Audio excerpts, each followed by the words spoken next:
반갑습니다. 감사합니다. 오늘 와주시고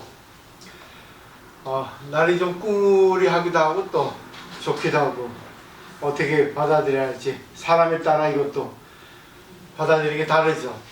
그와 마찬가지로 인간은 행복을 찾아서 평생 살아가고 있는데 그 행복 그 반대는 불행이죠.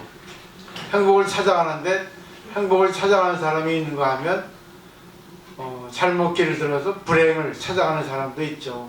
그래서 행복을 찾아가는 것에 대해서 우리가 알기 위해서 종교에 의해서 철학이나 심리학이나 정신과 아주 여러 가지 인문학 또 자기가 추구하고 있는 것에 대해서 행복을 찾아가고 있습니다. 그래서 오늘은 그 행복, 불행, 행불행에 대해서 그 정책, 그 있는 곳이 어딘가 하는 거에서 한번 잠시 정신과가 말한 거기서 제가 좀 이렇게 발췌해 왔습니다. 어느 가톨릭 신부가 이런 얘기가 있습니다. 그분이 이제 어떤 동화를 읽었는데 거기에는 어느 나라 왕이 있었대요. 근데 그 나라 왕인데도 불구하고 아마도 행복은 느끼지 않았던 모양이겠죠. 행복은 먼데 있다고 생각하고 어느 이제 철학가를 불러서 물어봤습니다. 어떻게 해야지만이 행복이실 수 있는가 했더니 그 철학가가 조금 동화입니다. 좀 이렇게 생각하게 하는 글이죠. 쉽게 썼는데 그 안에는 아주 해석하기 어려운 그런 내용이 있더라고요. 철학가가 한 말이 그렇습니다. 전국을 다 돌아다니면서 자기가 가장 행복하다고 생각하는 사람을 찾아서 그 사람의 속옷을 얻어서 입으면 행복하게 될 수 있습니다 라고 말했어요. 그래서 왕이 대신들에게 명해서 자 그런 사람을 찾아서 속옷을 갖고 오라 이렇게 명했습니다. 그래서 왕의 지시를 받아서 대신들은 이제 전국으로 그 진실로 행복해 보이는 사람을 찾아 나섰죠. 어느 한 시골 마을에 목동이 양을 치고 있었는데 너무나 행복하게 보이는 거예요. 여유로운 미소 그리고 온화한 자태 너무 행복하게 보이는 거예요. 그래서 그 남자에게 이제 부탁을 했죠. 당신이 입고 있는 속옷을 나에게 주면 좋겠다 했는데 그 목동이 그 말을 듣더니 자신의 그 상의를 내리고 가슴을 이렇게 드러내 보이는데 속에 아무것도 입지 않았다는 겁니다.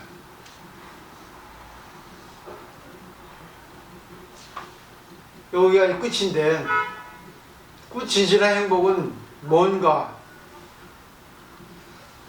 진실한 행복은 뭔가에 대해서 아주 깊이 생각을 해보는 그런 이야기가 아닐 수 있습니다. 아닐 수 없습니다. 어제도 16kg인데 160kg라고 하고 제가 요즘 어디 정신이 빠져있나 가끔 틀려요. 행복 어디 있겠습니까? 이 동화를 통해서 볼 때 행복이 어디 있겠어요? 결국은 행복은 밖에 있는 게 아니라 안에 있다는 거죠. 그 있잖아요. 메테르링크의 파랑새라고 하는 희곡에도 그 행복에 대해서 파랑새를 찾아 떠나죠. 근데 알고 보니까 파랑새는 자기한테 있었다 라고 하는 거. 근데 우리는 전부 바깥을 향해서 찾아다닙니다. 어느 정신과 의사가 이렇게 얘기를 하고 있어요. 정신분석가가 있는데 그분이 하인츠 코후트입니다.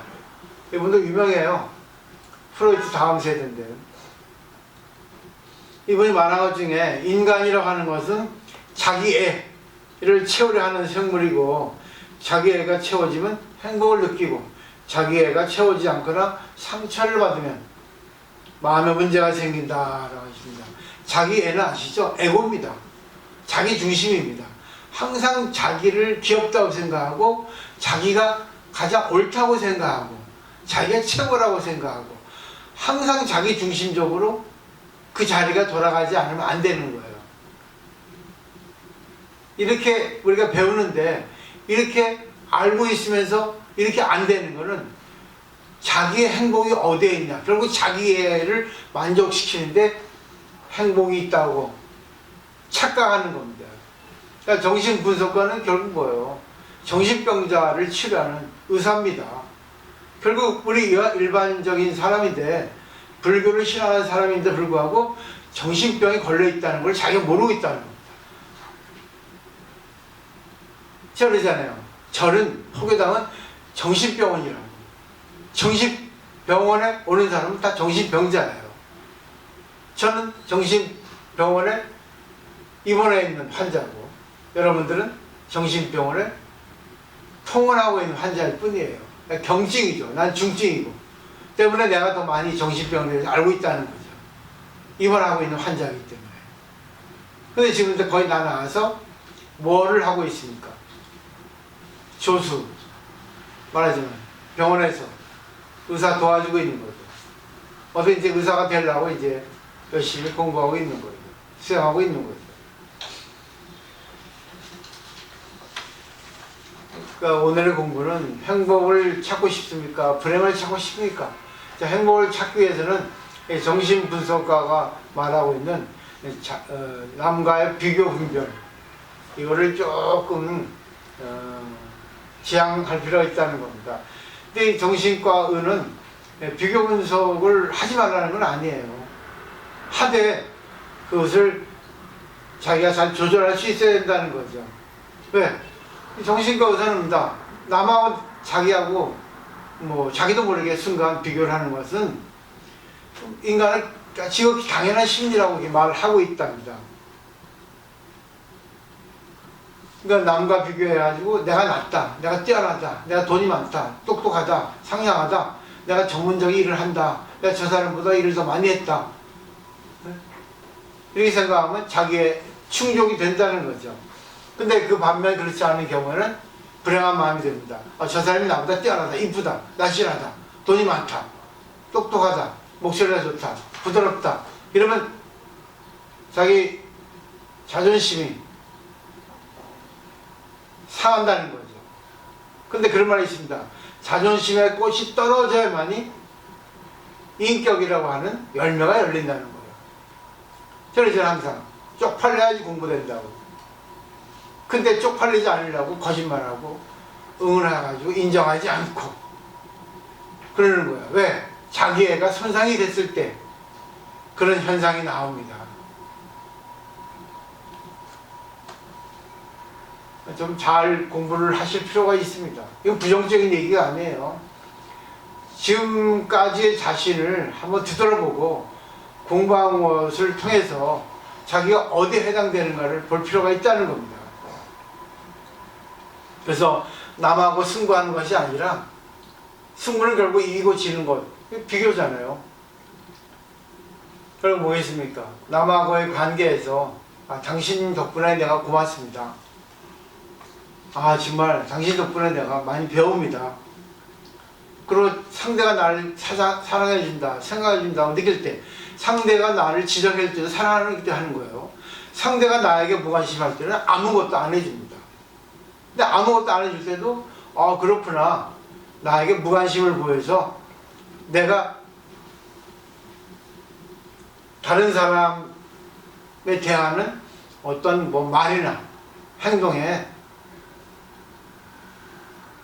열을 높일 필요가 없다고 보여주는구나, 또 생각할 수 있다는 거예요. 자기가 어떻게 생각하냐에 따라서 달라진다는 겁니다. 왜냐하면 이 세상에 장점밖에 없는 사람도 없고 단점밖에 없는 사람도 없습니다. 장점, 단점 다 똑같이 같이 있어요. 근데 중요한 거는 자신의 단점도 자기가 봐야 되지만 자신에게 있는 장점을 발견할 수 있는, 자신에게도 장점이 있다고 하는 그런 생각을 할 수 있는 게 중요하다는 겁니다.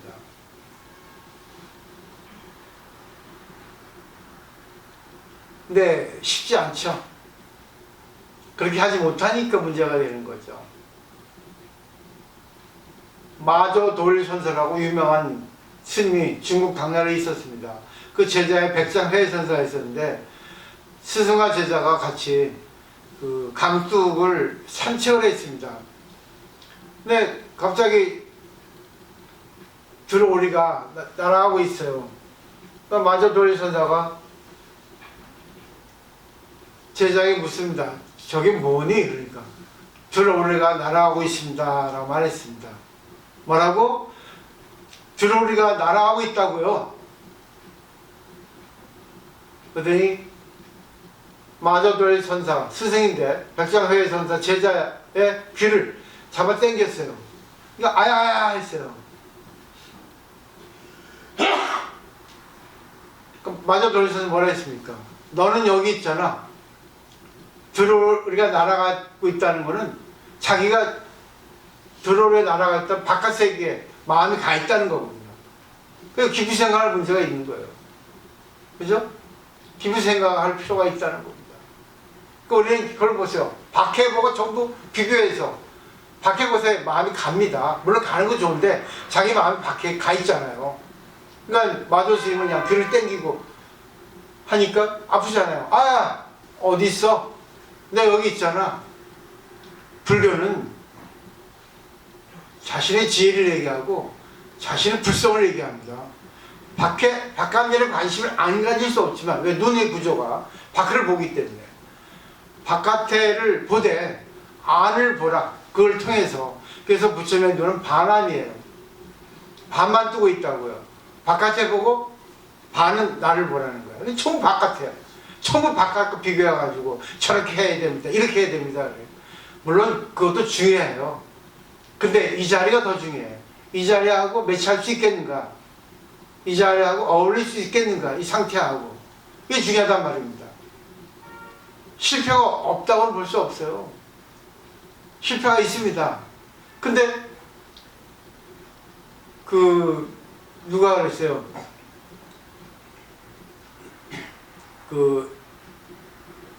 에디슨이 그랬지. 에디슨, 과학자 에디슨이 자신에게는 실패가 있는 것이 아니라 수없이 많은 것들이 자신의 생각대로 안 되는 것을 알았을 뿐이라는 거예요. 다른 방법이 있다는 걸 알았을 뿐. 똑같은 일을 하는데 자기 생각대로 안 되는 방법이, 자기 생각대로 안 되는 것들이 많이 있다는 것을 알았을 뿐이죠. 때문에 정신과 의는 그래요. 이 세상, 이 인생은 실험이다. 계속 실험을 해보는 거예요. 에디슨이 얼마나 많은 실험을 했습니까? 계속 실패했죠. 근데 나중에 발명했잖아요. 이 수행도 그래요. 계속 뭔가를 갖다 실험하는 거야. 시도해보는 거예요. 근데 시도할 수 있는 부분까지만 할 수 있는 거예요. 자기가 어떤 걸 보고 들어도 자기에 맞춰서 이거는 좀 불가능하다. 이거는 가능하다. 해보자.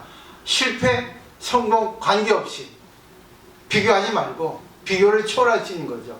자, 마지막 결론이에요. 운문록에 이런 말이 있습니다. 장공 끽주 이공치입니다. 중국에는 장씨, 이씨가 많아요.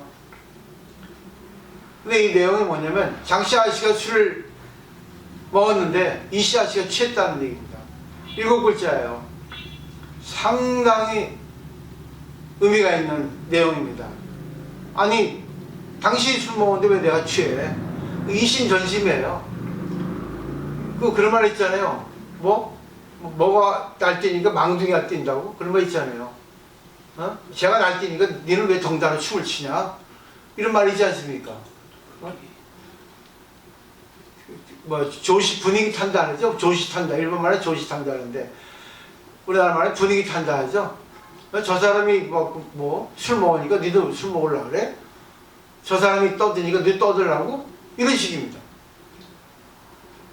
근데 장곡기 장공깃주 207이라고 하는 거는 그것만의 해석이 아니에요. 저 사람이 말하니까 내가 알아들었어. 이심전심이에요. 근데 이것도 좋게 생각할 수 있고 나쁘게 생각할 수 있어요. 근데 어떻게 받아들이냐 하는 거는 자신의 몫입니다. 때문에 불교는 자등형 법등형이에요. 오늘 나 너무 기분 좋았어요. 지형무사를 너무 일찍 와가지고 너무 좋은 거야. 늘 바라고 있던 거야 사실은. 그냥 그대로 맡겨놔야 되는데 때가 되니까 어떻게 돼요.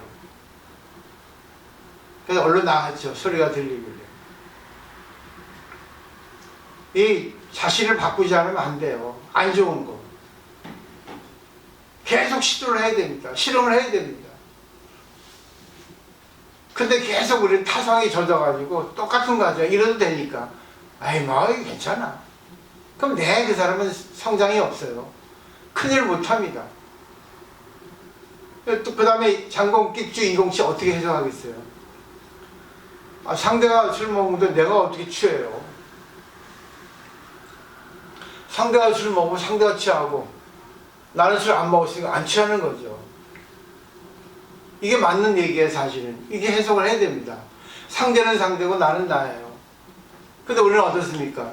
상대가 피아노 사니까 나도 사야 되고, 상대가 100점 맞았으니까 나도 100점 맞아야 되고, 상대가 저렇게 하니까 나도 해야 되고, 상대가 50점 맞으면 나 60점 맞아야 되고, 상대보다 더 나아야 되고, 승부를 조작해서까지 상대를 어떤 방법을 사용하더라도 좋은 방법, 나쁜 방법, 수단 방법 가리지 않고 상대를 이겨야 됩니다. 자기애 때문에.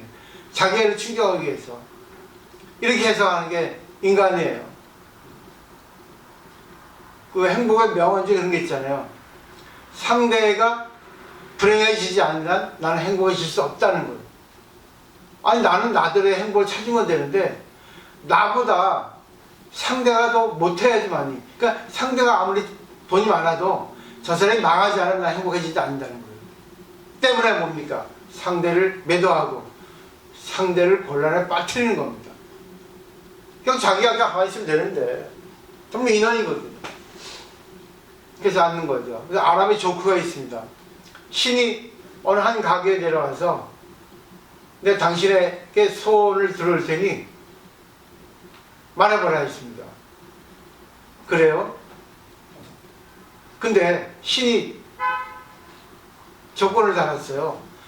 당신의 소원을 하나 들어주는데 옆집은 당신의 2배가 적용된다 했습니다. 네?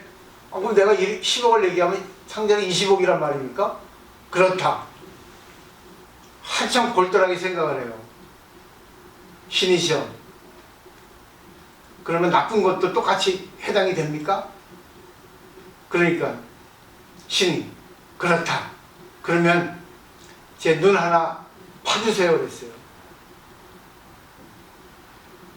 잔인합니다. 아랍 국가가 조금 이렇게 사막시대잖아요. 내 눈이 하나 파여지면 옆집은 어떻습니까? 2개가 파져요. 이게 인간의 심리예요. 자기애 때문에 했습니다. 안 좋은 것. 그러니까 행복의 명언에 있어서도 그렇게 안 좋은 것, 비열한 것이 너무나 많답니다. 전부 인간이에요. 인간의 심리 안에 있다는 거예요. 근데 그 반면 좋은 것도 있어요. 상대가 행복해지지 않는 한 나는 행복해지지 않는다. 이런 명언도 있습니다. 그 누구예요? 유마고서 그러잖아요. 세계의 사람이 병에 걸려있으면 나의 병은 낫지 않는다. 그 일본의 그 동화 작가 또 얘기하잖아요. 미야자 겐지도 항상 나는 상대를 도와준다. 그게 행복이라는 거예요. 불교에서는 그게 뭘로 표현됩니까? 보살로 표현이 되죠. 남에게 이기려고 할 필요 없습니다. 남하고 승부를 가리려 하지 마세요. 마치 토끼와 거북이 경주처럼 나는 나대로 하면 됩니다. 상대는 상대로 하면 됩니다. 때문에 사상가들은 그래요. 남의 흉내 내는 것도 좋은데 특히 위인의 흉내는 내지 말아야 됩니다. 위대한 사람의 흉내를 내지 말라는 거죠. 남의 흉내는 자기에게 맞춰서 흉내를 내라 그럽니다. 자기에 맞게. 그래서 방편이 중요시 되는 거예요. 왜? 남이 특히 에디슨 초등학교도 못 나와 유명해졌잖아요. 때문에 나는 초등학교 중퇴하고 나는 에디슨 흉내내가지고 유명하게 돼야지. 시대가 다르고 환경이 다르고 머리가 다르고 DNA가 다릅니다. 똑같이 흉내낸다고 성공할 수 있을 것 같아요? 거의 실패입니다. 남이 이쪽 메뉴를 개발해서 성공했어요. 나도 똑같은 메뉴 개발해가지고 판매합니다. 성공할 보장이 있습니까? 반반이에요. 때문에 행복이라는 것은 자신에게 있는 것을 발견해서 그것으로서 자기가 느끼는 것을. 그래서 행복은 없다 하잖아요. 행복감만이 있다고 있는 거죠. 그 행복감은 누가 느끼겠어요? 주체는 자기입니다. 한번 느껴보세요. 저는 이제 행복을 느꼈습니다. 행복을 찾아 들어가는 키를 열어가지고 찾아서 문을 열고 들어갔어요. 근데 거기서 어떤 사람이 아주 반갑게, 아이고 스님 잘 오셨습니다. 스님이 계셔야 내가 성공합니다. 도와주세요 그러더라고요. 그럼 제가 뭐라 했겠습니까? 제가 그랬습니다. 그래 내가 잘났어. 너 나 아니면 성공 못해. 이랬습니다. 그랬을 것 같아요? 스님 고맙습니다. 저를 선택해 주시고 저의 능력을 개발하게 해주시고 스님을 하여금 의지할 수 있게 해주고 고맙습니다 했습니다. 당신 덕분에 내가 존재합니다. 잘 부탁합니다. 서로가 서로를 의지하는 거예요. 이게 사람이 있잖아요. 거기서 사람이 있자 틀이 갖춰진 인격입니다. 오늘 제가 카톡에 제 아는 유영호 시인이 있는데 어저께 저에게 카톡을 보내왔더라고요. 자기 딸이 뉴질랜드에 있는데 거기에 가서 4개월 동안 머물 생각이라 매일 아침에 그 시를 그냥 맨날 올려드리지 밴드에도 그걸 못 올려드리게 됐습니다. 선생님 죄송합니다. 뭐 그렇게 내용을 했어요. 그걸 내가 밴드 올렸는데 그 내용을 안 올렸는지 모르겠네. 그래서 그 카톡의 내용 그걸 갖다가 이제 매일같이 보내주는 사람에게 올려드렸어요. 근데 여러분이 답을 주셨어요. 아유 스님에게 딸, 손자가 있는 거 몰랐네요. 잘 다녀오세요. 마음도 머리 식히고 오세요. 이렇게 답을 대준 거예요. 그래서 깜짝 놀랐어요. 이 내용을 보면은 내가 아닌 거 알 텐데 그 내용만 보고 나라고 이렇게 착각한 거죠. 다시 했어요. 제가 아니라 유영호 스님을 말합니다. 저는 용인하고 부산 왕복합니다. 주에 한 번씩. 그 답글을 드렸어요. 그러니까 똑같은 글 하나에 있어서도 이것이 스님의 글인가 다른 사람의 글을 인용해 온 것인가 그것도 잘 볼 수 있어야 되니까. 그러니까 표면적인 글에만 눈이 가지 말고 표면 속에 있는 내용을 볼 수 있는 눈을 갖추는 것이 필요합니다. 결국 항상 비교하는 것이 인간의 특기예요. 중생의 특기입니다. 비교를 초월할 수 있는, 비교 속에서 자신을 살리고 상대도 살릴 수 있는 그런 지혜로운 견해를 늘 발견해서 꺼내서 지혜를 갖다가 작용시키면 하는 그런 바람이에요. 오늘의 내용은 행복을 찾는 길은 간단하다는 겁니다. 오늘 여기까지입니다. 질문 있습니까? 또 하시고 싶은 말씀 있으면 말씀해 주시면 좋겠네요. 네, 마치겠습니다.